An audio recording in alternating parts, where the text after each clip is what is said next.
C'est un beau roman, c'est une belle histoire, c'est une romance d'aujourd'hui. Il rentrait chez lui là-haut vers le brouillard, elle descendait dans le midi. Bonjour, je m'appelle Aurélien Colson, je suis adjoint au maire à Redescends, cofondateur du Festival de cinéma Argentique, professeur à l'ESSEC. Et pour vous parler de tout ça, je suis très heureux d'être invité sur le plateau de Nemosus TV. Bonjour Aurélien. Bonjour Nordine. Merci d'avoir accepté l'invitation. Merci C'est un à honneur toi. pour moi et un privilège de t'accueillir sur le plateau de Plaisir Nemosus partagé. TV. Merci beaucoup à toi. Aurélien, on va faire ton portrait. Ouais. Qui es-tu? D'où viens-tu? Et que fais-tu? Alors d'où je viens? Déjà je suis né à Nîmes, le 11 septembre 1974. Je suis né à Nîmes, d'une famille enracinée dans le Gard, plutôt du Gard rhodanien en fait. Mon grand-père maternel était maraîcher et viticulteur près de Bagnoles. Et mon grand-père paternel a ouvert l'usine de Marcoule dans les années 50. Voilà. Et puis après, les études ont fait qu'il a fallu que je parte à Paris, que je commence à travailler à Paris. Et puis, je revenais souvent voir ma famille, évidemment, dans le Gard. Et un beau jour, j'ai demandé à mon oncle, tu peux nous trouver une petite maison, quelque part? Et il nous a trouvé une maison à Redescends. Et donc, je suis redescendu avec femme et enfants à Redescends, où j'habite depuis maintenant une quinzaine d'années, avec grand plaisir. Et du coup, tu es cofondateur du cinéma argentique. Oui, absolument. Quand on est arrivé à Redescends, je me suis rendu compte Du festival, qu'il y avait, pardon. voilà, il y avait 3 lignes sur le site internet de la commune qui parlaient d'un certain Jean-Paul Boyer, qui est né à Redescends en 1921, décédé en 1974. Et donc je dis qu'il a fait fonctionner un laboratoire de restauration cinématographique dans le village. Et en creusant un peu, je me suis rendu compte que oui, ce Jean-Paul Boyer, il a vraiment compté dans l'histoire du cinéma. Il a aidé à réparer les premières bobines de l'histoire du cinéma. Et donc avec un copain, Benoît Baillet, on a fondé une association qu'on co-préside, qui réunit aujourd'hui presque 500 adhérents. C'est énorme. Il y en a 350 dans le Gard et puis 150 France entière, parce que c'est une histoire qui parle à tout le monde. Et chaque année, en mémoire de ce Jean-Paul Boyer, on fait le festival du cinéma argentique en plein air, où on ne projette que des films avec des bobines de pellicule, qui sont de plus en plus difficiles à trouver, mais ça fait quelque chose d'incroyable. Toi ici, tu es bien équipé, tu as du numérique et tout, les caméras qui vont bien. Mais là, on se fait plaisir avec un vieux projecteur sur un écran gigantesque qui fait 12 mètres sur 6. Et on fait des belles soirées. Je me rappelle, en 2022, 60 ans jour pour jour après la disparition de Marilyn Monroe, on projette Certains l'aiment chaud, et il y a 600 personnes dans la cour des écoles de Redescends. Énorme. C'était vraiment fort. Mais au-delà de cet engagement culturel, tu as un engagement politique aussi à Redescends. Alors j'ai d'abord un engagement citoyen, c'est comme ça surtout en fait, quand on est arrivé à Redescends, le maire de l'époque m'a dit ce serait bien que vous soyez sur la liste, donc on a été élu en 2014 avec Fabienne Richard. On m'a confié la délégation un peu compliquée, la délégation à l'urbanisme, où il faut expliquer, ben non, ton mur, tu peux pas le construire comme ça, c'est pas possible. Et on a été réélu en 2020, et c'est vrai que l'urbanisme c'est hyper important, parce que c'est comme ça que tu peux déterminer par exemple qu'il y a des terres agricoles qu'il faut protéger, qu'il y a des bâtiments anciens qui font un peu du petit patrimoine qu'il faut également protéger. Il faut évidemment laisser un peu de place pour que des gens puissent s'installer, pour qu'il y ait de l'activité économique, mais c'est un subtil équilibre entre tous ces usages du territoire. Voilà. Et puis au-delà de ça, de 2022 à 2024, j'ai été suppléant du député de la 6e circonscription, Philippe Bertha. Voilà. En 2024, il a choisi de me passer le relais. Et donc on a mené une campagne législative avec l'étiquette centriste du MoDem, parce que c'est humaniste, c'est pro-européen, c'est conscient que pour redistribuer, ben, il faut produire. Donc c'est un équilibre qui me correspond bien, quoi. Un autre engagement, l'engagement militaire, commandant de réserve. Alors militaire, de manière un peu symbolique, parce que c'est uniquement la réserve, mais effectivement commandant dans la réserve citoyenne, auprès du général qui commande la 6e BLB ici. Et c'est un engagement que j'ai à cœur parce qu'il n'aura échappé à personne qu'on vit des temps difficiles. Absolument. On vit des temps dangereux. Et moi j'ai voulu faire un peu mon petit rôle entre le rapprochement entre des étudiants et les forces armées, parce que ça contribue à ce lien armée-nation, à cet esprit de défense.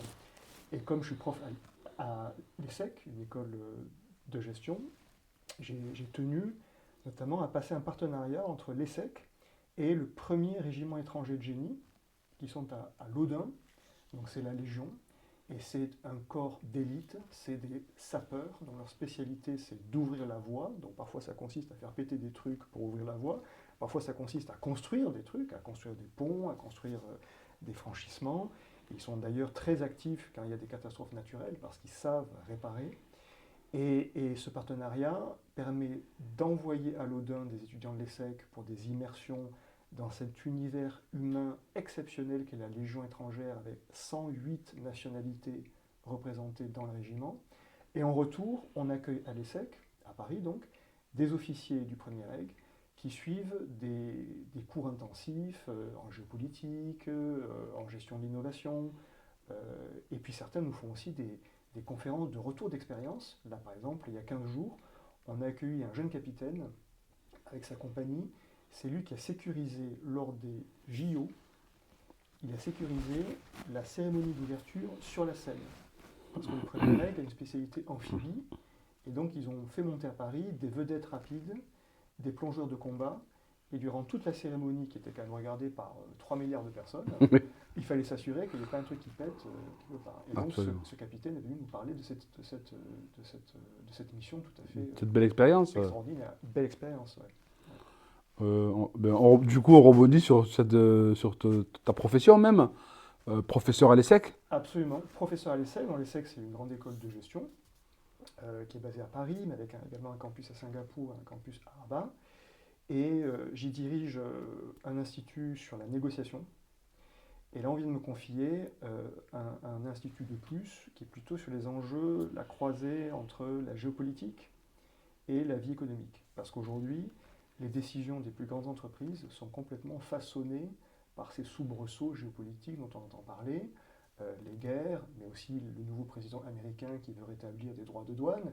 Ici, nous, dans le Gard, on va en souffrir, parce que nos viticulteurs qui exportent du vin dans le monde entier, s'il y a un retour des tarifs douaniers, des droits de douane, ça va être très très dur pour notre agriculture, pour notre viticulture, et puis de manière générale pour tous les travailleurs en France qui sont dans des PME ou des entreprises qui exportent. Donc c'est ça qui est aujourd'hui la principale menace qui pèse sur beaucoup d'activités économiques en France.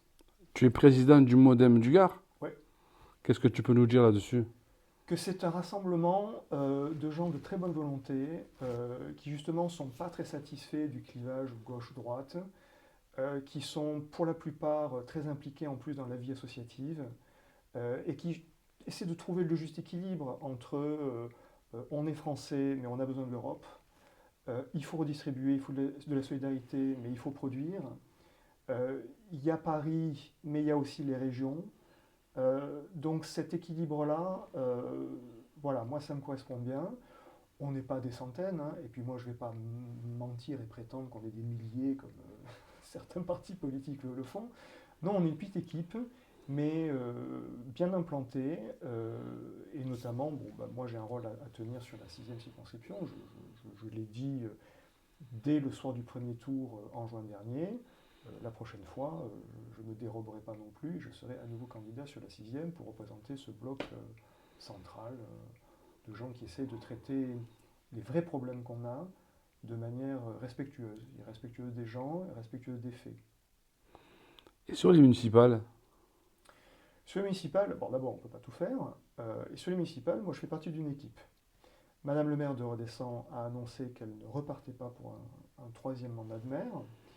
Et donc, avec un esprit d'équipe, on est en train de constituer un collectif avec des gens expérimentés dans l'équipe actuelle, avec des gens qui vont permettre un renouvellement, et on avance de manière très sereine, sachant que l'élection a lieu dans plus d'1 an. Moi, j'avais quelques questions sur l'ESSEC. Quel conseil tu donnerais aux jeunes entrepreneurs à surmonter les obstacles initiaux d'une start-up, par exemple ? Alors, premièrement, pour créer une entreprise, c'est une super aventure. Il ne faut pas hésiter. On n'a pas besoin de faire une grande école pour créer une boîte. Ce qui est sûr, c'est qu'il ne faut pas avoir peur de travailler. Il faut s'entourer des bons conseils. Et il y a plusieurs structures ici, dans le Gard, à la CCI, à la Chambre des métiers, il y a des gens qui peuvent aider. Donc il faut bien s'entourer. Parfois, il faut s'associer, parce que tout seul, quand on crée une boîte, il faut avoir les bonnes idées, il faut faire le bon plan, il faut développer beaucoup de choses, c'est un peu compliqué. Il faut bien choisir avec qui on s'associe. il ne faut pas avoir peur. Voilà. Après, c'est clair que les bonnes idées, ça ne court pas forcément les rues. Donc, il ne faut pas se lancer avec un mauvais plan, avec une mauvaise idée. Donc, c'est l'idée que mieux vaut demander conseil en amont, quoi. Alors, quel aspect du programme à l'ESSEC permettent aux étudiants de se préparer au mieux pour une carrière dans la gestion de l'innovation? Alors aujourd'hui, c'est vrai que l'ESSEC, on accueille beaucoup d'étudiants, ils sont très sélectionnés et il y en a beaucoup qui, avant même d'être diplômés, en fait, ils ont déjà commencé à créer leur boîte. On les aide, il y a ce qu'on appelle un incubateur, tu vois, une pépinière. Et aujourd'hui, nos étudiants, ils vont créer beaucoup de choses qui sont à la croisée de la tech et de l'entreprise. C'est-à-dire ils vont réussir à trouver quelles sont des applications de tech vraiment innovantes qu'on peut appliquer à des situations d'entreprise ou à des situations de relations entre clients et fournisseurs. Donc il y a un peu de tout, Après, il y a des choses qui sont parfois un peu plus étranges. Par exemple, tu connais peut-être l'application Deezer. Oui. Ben, ça a été créé par un étudiant de l'ESSEC. Alors, il a fait fortune, ça je peux te dire, voilà. Et tu as aussi un étudiant de l'ESSEC qui a créé une boîte dont le nom m'échappe et qui est devenu un des leaders de la production de protéines à partir d'insectes pour nourrir du bétail. D'accord. Voilà. Bon, il y a des trucs un peu de tout. Mais je crois qu'aujourd'hui, ce qui est super intéressant, c'est cette révolution avec l'intelligence artificielle, l'utilisation des données, tu vois, tout ce qu'on appelle la data, et de voir comment ça peut s'appliquer à des situations d'entreprise. Donc, c'est top quand, par exemple, tu as quelqu'un qui a plutôt un profil ingénieur, qui va s'associer avec quelqu'un qui a plutôt un profil commercial. Ça fait des bons binômes, ça. D'ailleurs, à ce sujet-là, qu'est-ce que tu peux nous dire concernant l'actualité sur l'intelligence artificielle et le data, quoi? Ton point de vue. C'est une révolution. Et moi, ce qui me fait un peu peur, c'est qu'il y a quand même beaucoup de métiers qui vont être sous pression parce que des intelligences artificielles vont le faire. Alors, vont le faire peut-être avec moins de créativité, avec évidemment moins d'authenticité. Mais c'est vrai que des gens qui, tu vois, même aujourd'hui, tu demandes à quelqu'un de te préparer un tableau Excel avec des chiffres et tout, tu as des intelligences artificielles qui sont en passe de réussir à le faire. Tu demandes à quelqu'un de te dessiner à partir d'une photo le plan, tu vois, de prendre des mesures, une intelligence artificielle, elle est capable voilà, de le faire. Donc, il ne faut pas être pessimiste. Ce n'est pas la première fois dans l'histoire de l'humanité que tu as des grandes révolutions techniques qui font qu'il y a certains métiers qui disparaissent et d'autres qui apparaissent. Je veux dire, quand on a vu apparaître le chemin de fer, c'est sûr que le métier des transporteurs en carriole a un peu souffert, quoi. Donc, il faut garder de l'optimisme. Mais ce qui est sûr, c'est le message que je donne à tous les jeunes, c'est qu'il faut bosser. Parce qu'entre l'intelligence artificielle et la concurrence de pays étrangers, on a besoin de bosser, quoi. Ça, Absolument, absolument. D'ailleurs, c'est très important, tu le rappelles, il y a des métiers qui vont disparaître et d'autres qui vont apparaître. Ouais. Donc il faut rester optimiste là-dessus. Ouais. Si tu avais un message aux Gardoises et aux Gardois, ça serait quoi? On est dans un département qui est magnifique, qui est exceptionnel, parce qu'on est avec un cadre naturel fantastique, mais qui est quand même menacé par le réchauffement climatique. Donc ça, faut prendre très au sérieux cette problématique-là, notamment dans les espaces urbains où il peut faire très très chaud, il fera très très chaud. Ce cadre-là, il a à la fois une histoire, tu vois, je parle à l'ombre du croco, voilà, mais il a aussi une vitalité culturelle forte. Tu vois, c'est pas que les pierres, c'est aussi des festivals, de la créativité. Il y a des entreprises, il y a de l'enseignement supérieur, il y a de l'agriculture, il y a de la viticulture. On est à un carrefour, hein, à la fois sud du sillon rhodanien, l'axe est-ouest. On a des élus qui authentiquement veulent le succès de leur territoire. Peut-être qu'il faut qu'on apprenne un peu plus à travailler en bonne intelligence. Je trouve qu'on est quand même très, très polarisé, très clivé. Je ne vais pas faire des commentaires de politicienne, ça ne m'intéresse pas, mais on a quand même un peu l'impression que tu as beaucoup de gens qui se tirent dans les pattes, là où en fait, il faudrait qu'on ait un esprit un peu plus collaboratif, quoi. Merci Aurélien. Merci à toi, Landine. Merci d'avoir accepté l'invitation. Je vais aller faire un tour à Rodescend et ensuite je monterai à Paris pour voir un peu ce qui se passe à l'ESSEC. Avec grand plaisir. Merci, Landine. Merci à toi. Ciao. Salut.